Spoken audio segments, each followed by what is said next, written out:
അവൻ്റെ കൽപ്പനകൾ പ്രമാണിക്കുമ്പോഴാണ് ദൈവത്തെ നമ്മൾ സ്നേഹിക്കുന്നു എന്ന് പറയുന്നത്. നമ്മൾ വെറുതെ വായിക്കൊണ്ട് ഞാൻ ദൈവത്തെ സ്നേഹിക്കുന്നു എന്ന് പറഞ്ഞിട്ട് കാര്യമില്ല.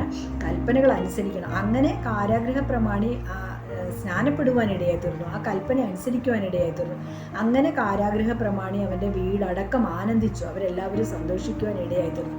രക്ഷ പ്രാപിക്കാൻ എന്ത് ചെയ്യണമെന്ന് പറഞ്ഞു വന്ന, ഈ വെളിച്ചം അന്വേഷിച്ച് വന്ന ഈ കാരാഗൃഹ പ്രമാണിക്ക് കർത്താവായ യേശുക്രിസ്തുവാകുന്ന ആ വെളിച്ചത്തെ, ദൈവം വെളിച്ചമാകുന്നു അവനിൽ ഇരുട്ട് ഒട്ടുമില്ല എന്ന് പറയുന്ന ആ യേശുക്രിസ്തുവിനെ അവിടെ കാരാഗൃഹ പ്രമാണിക്ക് കാണിച്ചു കൊടുക്കാനിടയായി തീർന്നു. അങ്ങനെ അവർ വീടടക്കം ആനന്ദിക്കുവാനിടയായി തീർന്നു. പ്രിയമുള്ളവരെ, ഇത് കേൾക്കുന്ന നിങ്ങൾ ആരെങ്കിലും ഇന്ന് വരെയും സത്യദൈവത്തെ അറിഞ്ഞിട്ടില്ലെങ്കിൽ, അതായത് കർത്താവായ യേശു ക്രിസ്തുവിനെ കണ്ടുമുട്ടിയിട്ടില്ലെങ്കിൽ, ഇന്ന് നിങ്ങളുടെ ജീവിതത്തിൽ അതിനായി നിങ്ങളുടെ ജീവിതത്തെ സമർപ്പിക്കണം. സത്യദൈവത്തെ അറിയുവാനുള്ള ഒരു വിവേകം നിങ്ങൾക്ക് ലഭിക്കുവാൻ ഇടയായിത്തീരണം. കർത്താവായ യേശു ക്രിസ്തു സർവ്വലോകത്തിൻ്റെയും പാപത്തിനു വേണ്ടിയാണ്, ഒരു കൂട്ടം ആൾക്കാർക്ക് വേണ്ടി മാത്രമല്ല കർത്താവായ യേശു ക്രിസ്തു കാൽവറിയിൽ യാഗമായത്.